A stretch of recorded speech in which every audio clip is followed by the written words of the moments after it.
This episode is brought to you by 3M and Federated Insurance.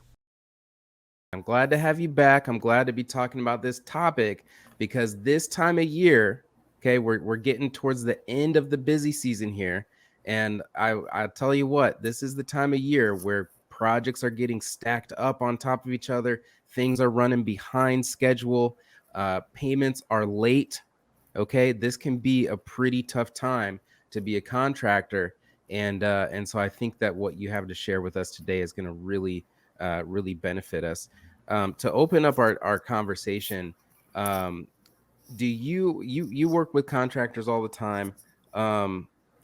You've had to experience some horror stories. So tell us what is on the line here if we don't have this stuff in order.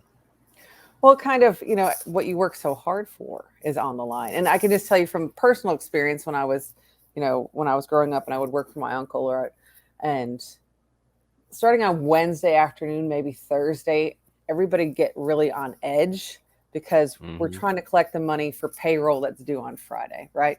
And Right. if we don't pick up this check from this GC or if we don't get paid on this project, that might not happen.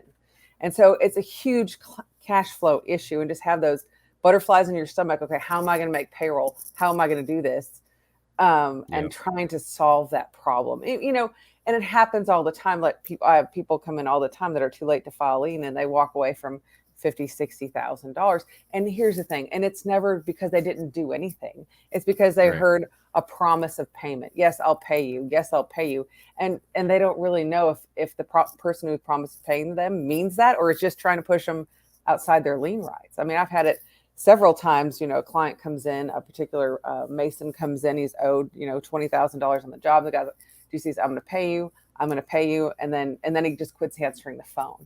And he comes into me and I'll be like, oh, that first notice should have gone out 2 days ago. And now I can't help you. Right. But sometimes I think it's done intentionally, that people know what your lien rights are and then push you outside of them. So it's important for you as a contractor to know where your lines are, your hard lines are. So yes, you can, I agree that you're going to pay me, but I got to send this notice just to protect myself and my family and my business.